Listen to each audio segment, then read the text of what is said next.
ವಾಸ್ತು ಮೃತ್ತಿಕೆಯನ್ನು ಉಚಿತವಾಗಿ ಕೊಡುವಂಥದ್ದು. ಯಾರೆಲ್ಲ ಈ ಮೃತ್ತಿಕೆಯನ್ನು ತೆಗೆದುಕೊಂಡು ಹೋಗಿ ನಾನು ಹೇಳುವ ಹಾಗೆ ಮಾಡ್ತೀರೋ ಅವರೆಲ್ಲರೂ 2026 ಇಲ್ಲ 2027, 28 ಒಳಗಡೆ ನಿಮ್ಮ ಸ್ವಂತ ಮನೆಯನ್ನು ಕಟ್ಟೋದಕ್ಕಾಗುತ್ತೆ. 2026 ಆಗುತ್ತೆ ರೀ. ನೀವೆಲ್ಲ ಜಾಸ್ತಿ ಯೋಚನೆ ಮಾಡೋಕ್ಕೆ ಹೋಗಬೇಡಿ. ಭಗವಂತನಿಗೆ ಯಾವುದು ಚಿಕ್ಕದು ದೊಡ್ಡದು ಅಂತೇನಿಲ್ಲ. ನೀವು ಅಂದ್ಕೊಳ್ಬೋದು ಅಥವಾ ನಾನು ಅಂದ್ಕೊಳ್ಬೋದು, ಅಯ್ಯೋ ಇದೆಲ್ಲ ಸಾಧ್ಯನಾ ಅಂತೇಳಿ. Is a creator man. ನಾನು ಕೇಳ್ಪಟ್ಟಿದ್ದೇನೆ, 100 ಎಕರೆ ಇದೆ ಸ್ವಾಮಿ, ನನ್ನ ಕಾಫಿ ಎಸ್ಟೇಟ್ ಇದೆ, ಮನೆ ಏನು ಭರ್ಜರಿಯಾಗಿದೆ, ಸದಾಶಿವನಗರದಲ್ಲಿದೆ. ಅಲ್ಲ, ನೆಮ್ಮದಿ ಇದೆಯಂದರೆ ನೆಮ್ಮದಿನೂ ಇಲ್ಲ, ಏನೂ ಇಲ್ಲ, ಶಾಂತಿನೂ ಇಲ್ಲ, ಸಂತೋಷನೂ ಇಲ್ಲ ಮನೆಯಲ್ಲಿ. ಎಲ್ಲ ಇದ್ರೂ ಪ್ರಯೋಜನ ಇಲ್ಲ, ಗೊತ್ತಿರಲಿ. ಎಲ್ಲ ಇರಬೇಕು. ಆ ಇರೋದನ್ನು ಅನುಭವಿಸೋ ಶಕ್ತಿ, ಆ ಒಂದು ನೆಮ್ಮದಿ ನಮಗಿರಬೇಕು. ಚಾಲೆಂಜ್ ಮಾಡ್ತೀನಪ್ಪ ನಿಮಗೆ, ಈ ವ್ರತ ಒಂದು ವೇಳೆ ಮಾಡಿ ನೀವು ಮೊದಲ ಥರನೇ ಜೀವನ ಮಾಡಿಬಿಟ್ರೆ, I vouch for it. It is never possible, it is impossible. ನೀವು ಈ ವ್ರತ ಮಾಡಿದ್ದೀರಿ ಅಂತಂದರೆ ಧನ ಪ್ರಾಪ್ತಿ ಆಗಲೇಬೇಕು.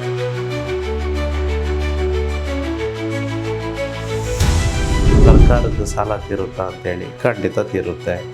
ಭಾರತ ದೇಶದಲ್ಲಿ ಪ್ರಧಾನಮಂತ್ರಿಗಳು ಮಾಡಿಬಿಟ್ರೆ ನಾವು ಸಾಲ ತೀರಿಸ್ಬೋದಾ? ಹೌದು, ಮಾಡಲಿ, ಸಾಲ ತೀರುತ್ತೆ. ಅಥವಾ ಎಲ್ಲರಿಗೂ ಒಂದೇ ಇದು ನೀರು, ನೀವು ಕುಡಿದು ನಿಮಗೆ ದಾಹ ಹೇಗೆ ನೀಗುತ್ತೋ ಹಾಗೆ ಪ್ರೆಸಿಡೆಂಟ್ ಆಫ್ ಇಂಡಿಯಾ ಮಾಡಿದ್ರು ಅಥವಾ ಜಗತ್ತಿನಲ್ಲಿ ಯಾರೇ ಟ್ರಂಪ್ ಮಾಡಿದ್ರು ಅವರಿಗೂ ದಾಹನೇ ತೀರೋವಂಥದ್ದು. ಬೆಂಕಿರೇ ನಿಮ್ಮನ್ನು ಸುಡುತ್ತಾ? ಹೌದು. ನನ್ನನ್ನು ಸುಡುತ್ತಾ? ಹೌದು. ಮಾಡಿ ಆಗದೆ ಇದ್ರೆ ನನ್ನ ಬಗ್ಗೆ ಕೇಳಿ, ನಾನು ಹೇಳ್ತಿದ್ದೀನಿ ನೋಡಿ. ಎಷ್ಟು ಸತ್ಯ ಇದ್ರೂ ಈಗ ಹೇಳಲಿಕ್ಕೆ ಸಾಧ್ಯ ಅಲ್ವಾ? ಮಾಡಿ, ಆಮೇಲೆ ₹1 ಖರ್ಚಾಗಲ್ಲ. ವಿಶ್ವತಂತ್ರಗಳು ನನ್ನ ಸ್ಪೆಷಲ್ ವರ್ಕ್ಶಾಪಲ್ಲಿ ಹೇಳ್ಕೊಟ್ಟಿದ್ದೇನೆ. ಮಾರ್ವಾಡಿಗೆ ಅವಶ್ಯಕತೆ ಇಲ್ಲ, ಯಾಕಂದ್ರೆ ಅವ್ನಿಗೆ ಆಲ್ರೆಡಿ ಸಂಕಲ್ಪ ಒರಿಜಿನಲ್ ಆಗಿದೆ. ಈ ಹೃದಯ ಮತ್ತು ಈ ಮನಸ್ಸು ಎರಡೂ ಒಂದೇ ಆಗಿದೆ. ಈ ಪಂಚೇಂದ್ರಿಯಗಳನ್ನೆಲ್ಲ ಅವನ ಹತೋಟಿಯಲ್ಲಿ ಇಟ್ಕೊಂಡಿದ್ದಾನೆ. ಅವನಿಗೆ ವ್ಯಾಪಾರದಲ್ಲಿ ಲಾಸ್ ಮಾಡೋಕ್ಕೆ ಗೊತ್ತಿಲ್ಲ, ಅವನ ಕಷ್ಟಕ್ಕೆ ಹೋಗೋಕೆ ಗೊತ್ತಿಲ್ಲ, ಸಾಲ ಅಂದರೆ ಗೊತ್ತಿಲ್ಲ.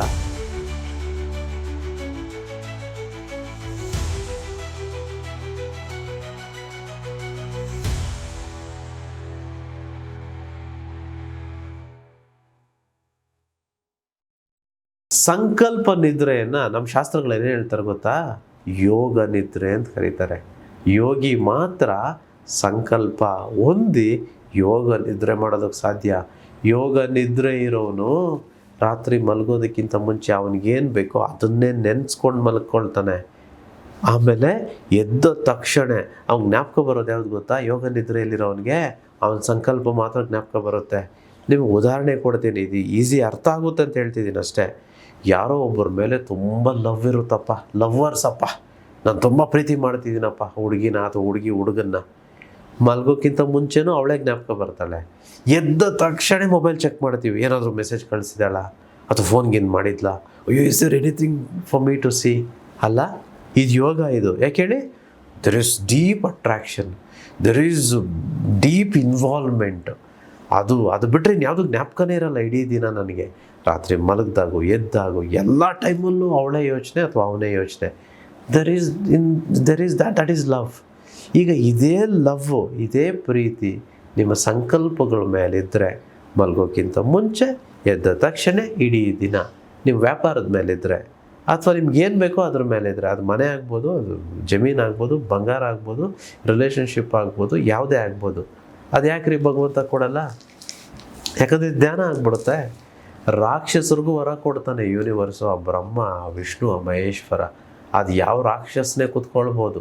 ಓಂ ನಮಃ ಶಿವ ಹೇಳ್ಕೊಂಡು ಕೂತ್ಕೊಳ್ಳಿ, ಭಕ್ತಿ ಯೋಗ ಮಾಡಿ, ಇಲ್ಲ ಕರ್ಮಯೋಗ ಮಾಡಿ, ಇಲ್ಲ ಜ್ಞಾನ ಯೋಗದಲ್ಲಿ ಹೋಗಿ ಭಗವಂತ ಕೊಟ್ಟೇ ಕೊಡ್ತಾನೆ ತಥಾಸ್ತು ಅಂತೇಳಿ. ಯಾವಾಗ? ಸಂಕಲ್ಪಕ್ಕೆ ಮಾತ್ರ, ವಿಶ್ಗಲ್ಲ. ಸೊ ಯಾವಾಗ ನಾವು ಸಂಕಲ್ಪ ಮಾಡ್ಕೊಳ್ತೀವೋ, ಅಕಾರ್ಡಿಂಗ್ ಟು ನ್ಯೂರೋ ಸೈನ್ಸ್ ಪ್ರಕಾರ ರೆಟಿಕ್ಯುಲರ್ ಆ್ಯಕ್ಟಿವೇಟಿಂಗ್ ಸಿಸ್ಟಮ್ ಅಂತ ಬ್ರೈನಲ್ಲಿ ಒಂದು ಟ್ರಿಗರ್ ಆಗುತ್ತೆ, RAS ಅಂತ ಹೇಳ್ತಾರೆ. ಇದು ಟ್ರಿಗರ್ ಹೇಗಿರೋದು ಗೊತ್ತಾ? ನಾವು ಬೇರೆಯವ್ರಿಗೆ ಕಷ್ಟಪಡ್ತಿದ್ದಾರೆ ಅನಿಸುತ್ತೆ. ಬೇರೆಯವ್ರಿಗೆ ಅಯ್ಯೋ ಬೆಳಿಗ್ಗೆ ಎದ್ದು ಹೋಗ್ತಿದ್ದಾನೆ, ಅಯ್ಯೋ ಬೇರೆಯವ್ರಿಗೆ ಅಯ್ಯೋ ಏನಪ್ಪ ಹಂಗೆ ಡಂಬಲ್ಸ್ ಮಾಡ್ತಾನೆ, ಹಂಗೆ ಓಡ್ತಾನೆ, ಅಯ್ಯೋ ಏನಪ್ಪ ಬೇರೆಯವ್ರಿಗೆ ಅನಿಸುತ್ತೆ, ಅಯ್ಯೋ ನೀನೇನು ತಿಂತಾ ಇಲ್ವಾ, ಬಿರಿಯಾನಿ ನಿನಗೆ ಫೇವ್ರೇಟು ತಿಂತಿಲ್ವಾ ನೀನು, ಅಯ್ಯೋ ಇದೇನಿದೆ ಎಲ್ಲ ಸ್ಪ್ರೌಟ್ಸ್ ತಿಂತಿದ್ಯಾ ನೀನು, ಅಯ್ಯೋ ಬರೀ ನೀರು ಕುಡಿತಿದೀಯಾ, ಅಯ್ಯೋ 2 ಹೊತ್ತು ಊಟ, ರಾತ್ರಿ ತಿನ್ನೋದೇ ಇಲ್ವಾ ನೀನು, ಬರೀ ಮುದ್ದೆ ತಿಂತೀಯ ನೀನು, ನೀನು ಬೇರೆ ಜಂಕ್ ಫುಡ್ ತಿನ್ನೋದೇ ಇಲ್ವಾ, ನೀನು ಜಂಕ್ ವಿಚಾರಗಳು ನೋಡೋದಿಲ್ವಾ ನೀನು.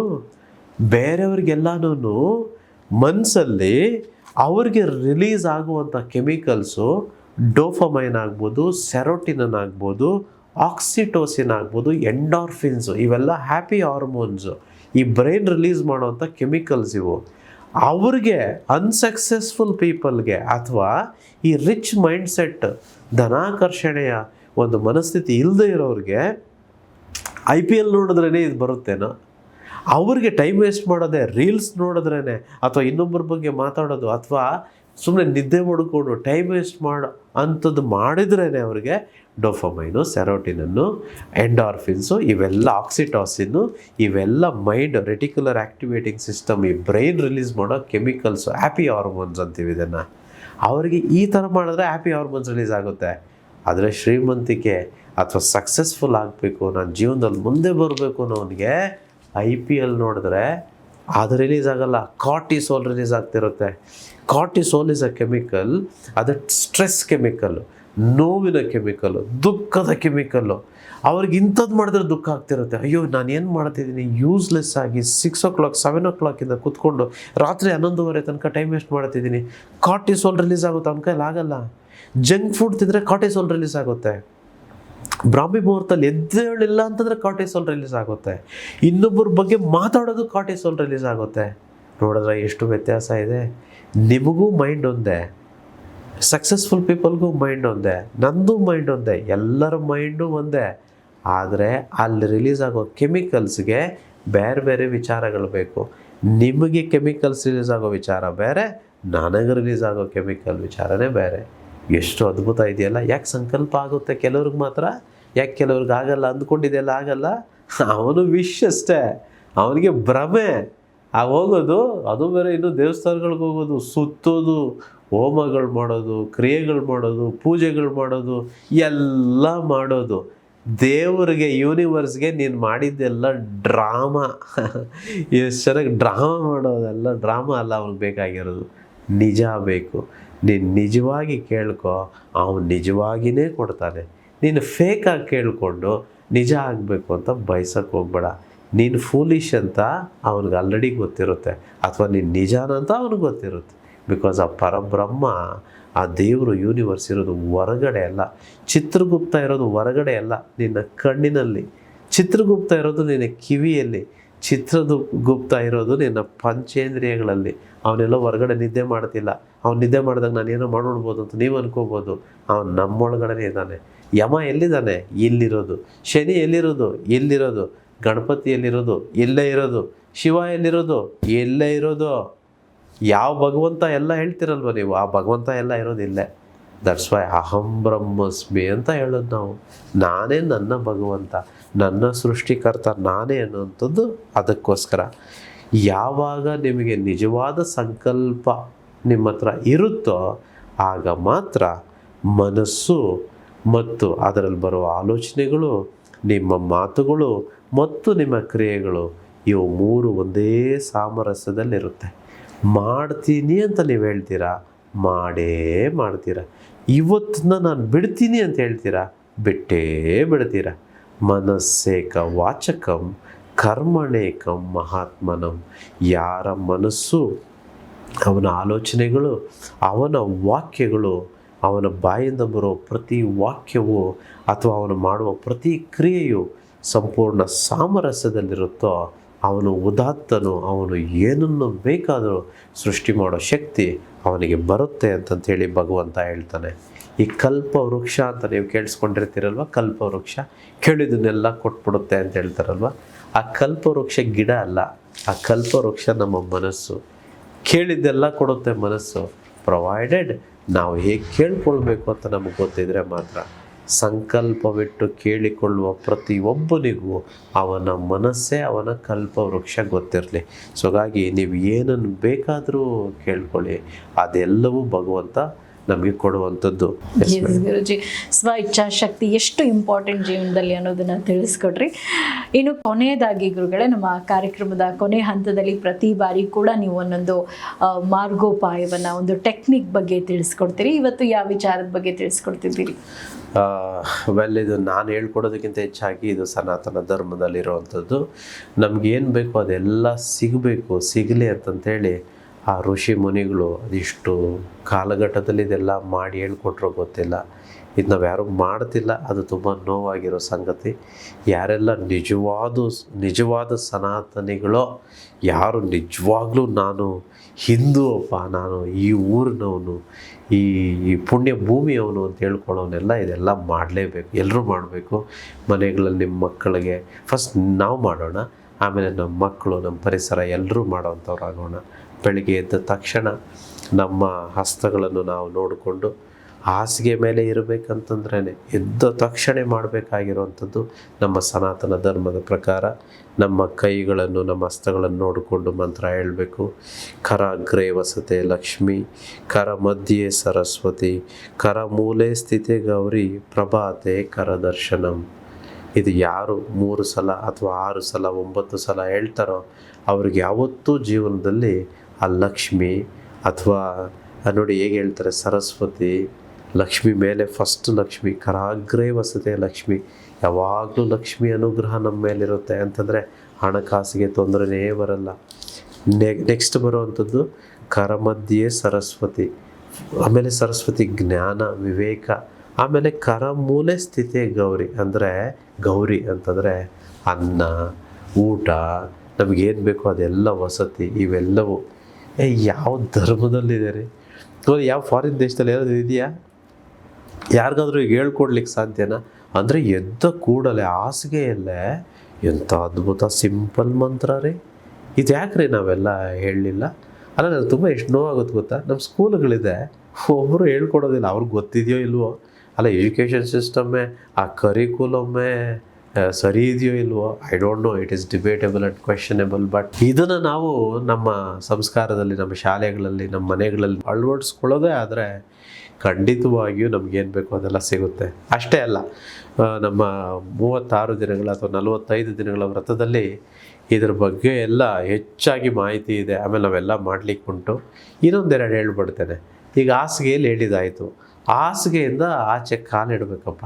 ಈಗ ನಾವು ಬೆಡ್ ಮೇಲೆ ಮಲಗಿರ್ತೀವಿ ಅಥವಾ ನೆಲದ ಮೇಲೆ ಮಲಗಿರ್ತೀವಿ, ಕಾಲೆತ್ತಿಡೋಕ್ಕಿಂತ ಮುಂಚೆ ಇನ್ನೊಂದು ಮಂತ್ರ ಇದೆ. ಎಷ್ಟು ಚೆನ್ನಾಗಿದೆ ರೀ ಇದನ್ನು. ನಿಜವಾಗ್ಲೂ ಧರ್ಮ ಪರಿಪಾಲನೆ ಮಾಡೋದೇ ಒಂದು ಅದೃಷ್ಟ ಅಪ್ಪ.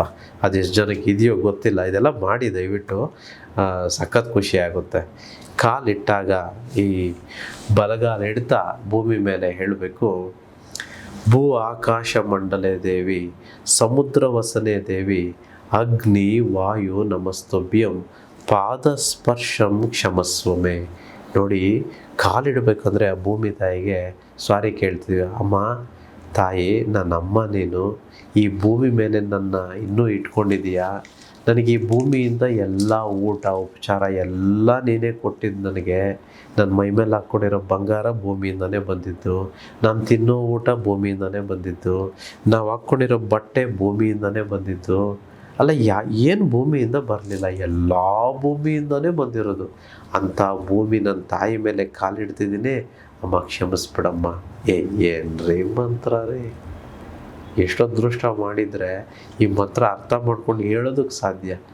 ಯಾರು ಈ ಮಂತ್ರ ಸರಿಯಾಗಿ ಹೇಳ್ತಾರೋ ಪ್ರತಿದಿನ, ನಿಜವಾಗ್ಲೂ ಅವ್ರ ಲಿಟಿಗೇಷನ್ನೇ ಇರಲ್ಲ ಲೈಫಲ್ಲಿ. ಜಮೀನು ಆರಾಮಾಗಿ ಒಲಿತಿರುತ್ತೆ ಅವರಿಗೆ. ಬಂದಿರೋ ಜಮೀನು ಎಲ್ಲೂ ಹೋಗಲ್ಲ, ನೀವು ಅನುಭವಿಸೋಂಗಾಗುತ್ತೆ. ನಿಮ್ಮ ಒಂದು ಜಮೀನಲ್ಲಿ ಏನೇ ಹಾಕಿ ಅದ್ರಲ್ಲಿ ಫಲ ಹೆಚ್ಚು ಯಥೇಚ್ಛವಾಗಿ ಭಗವಂತ ಕೊಡ್ತಾ ಹೋಗ್ತಾನೆ. ಸುಖ ಶಾಂತಿ ನೆಮ್ಮದಿ ಸಿಗುತ್ತಾರೆ. ಓಲಿ ಸ್ನಾನಕ್ಕೆ ಹೋಗ್ತೀವಾ? ಇನ್ನೊಂದು ಗ್ರೇಸಾಗಿ ಹೇಳ್ಬಿಡ್ತಿದ್ದೀನಿ ಮೇಡಮ್, ಕೇಳಿದ ತಂತ್ರಗಳು ಇನ್ನೊಂದು ಲಾಸ್ಟ್ ಹೇಳ್ಬಿಡ್ತೀನಿ ನಿಮಗೆ. ಇದೆಲ್ಲ ವರ್ಕ್ಶಾಪಲ್ಲಿ ಜಾಸ್ತಿ ಇದೆ. ಆಮೇಲೆ ಯಾರು ವ್ರತ ಮಾಡ್ತಿದ್ದೀರೋ ಅವ್ರಿಗೆ ಇದೆಲ್ಲ ಗೊತ್ತಿದೆ.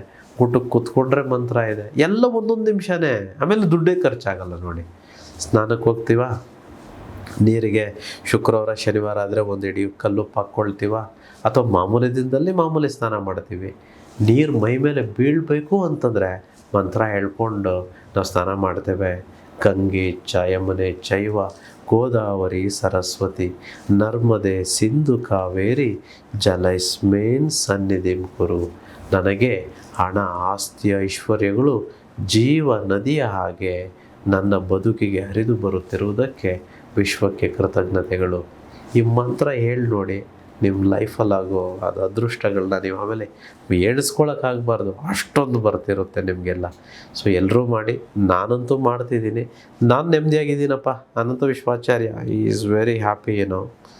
ನಾನು ಆನಂದವಾಗಿದ್ದೀನಿ, ಖುಷಿಯಾಗಿದ್ದೀನಿ. ನಂದು ಲೈಫ್ ಇಲ್ಲಿ ಏನಿತ್ತೋ ಈ ಭೂಮಿ ಮೇಲೆ ಆಲ್ರೆಡಿ ಮುಗಿದಿದೆ. ನನ್ನ ಸಾವುಗೆ ನಾನು ಕಾಯ್ತಿದ್ದೀನಿ. I am very happy to leave this place because I fulfilled all my desires and dreams. Anantha ವಿಶ್ವಾಚಾರ್ಯನ ಟೈಮ್ ಮುಗಿದೋಗಿದೆ. ನಂದು ಆಗೋಯ್ತು ನನ್ನ ಟೈಮ್. ನೋಡಿ, ನಾನು ವಾಚ್ ಹಾಕಿಲ್ಲ ನೋಡಿ. ಮೊದಲು ವೀಡಿಯೋಗಳಲ್ಲಿ ನೋಡಿ ಯಾವಾಗಲೂ ವಾಚ್ ಇರ್ತಿತ್ತು. ಟೈಮ್ ಸರೋದ್ಮೇಲೆ ಟೈಮ್ ಅವಶ್ಯಕತೆನೇ ಇಲ್ಲ ಅಲ್ವಾ? ಲಿಟ್ಲ್ ಅರಗೆನ್ಸ್ ಆಯಿತು ಅಂದ್ಕೊಂಡಿದ್ದೀರಾ? Not arrogance, that's with pride, with universe's grace. So ಹಾಗಾಗಿ let's enjoy this life. It's a beautiful life. Let's all please enjoy. Yes ಗುರುಗಳೇ, ದಿನ ಪ್ರತಿನಿತ್ಯ ಎದ್ದ ನಂತರ ಏನು ಮಾಡಬೇಕು, ಅದರಿಂದ ಯಾವೆಲ್ಲ ಉಪಯೋಗಗಳಿರುತ್ತೆ ಜೀವನದಲ್ಲಿ ಅನ್ನೋದ್ರ ಬಗ್ಗೆ ತಿಳಿಸ್ಕೊಟ್ರೆ, ಅದ್ರ ಜೊತೆಗೆ ಸಾಕಷ್ಟು ಉತ್ತಮ ವಿಚಾರಗಳನ್ನು ನಮ್ಮ ಕಾರ್ಯಕ್ರಮದಲ್ಲಿ ಹಂಚಿಕೊಂಡಿದ್ದೀರಾ. ಧನ್ಯವಾದ. ಧನ್ಯವಾದಗಳಮ್ಮ. ಸೊ ವೀಕ್ಷಕರೇ, ನೋಡಿದ್ರಲ್ಲ, ಇದೇ ರೀತಿಯಾದಂತಹ ಮತ್ತಷ್ಟು ಉಪಯುಕ್ತ ಮಾಹಿತಿಗಳೊಂದಿಗೆ ಮತ್ತೆ ಮುಂದಿನ ಕಾರ್ಯಕ್ರಮದಲ್ಲಿ ಭೇಟಿಯಾಗೋಣ. ನಮಸ್ಕಾರ.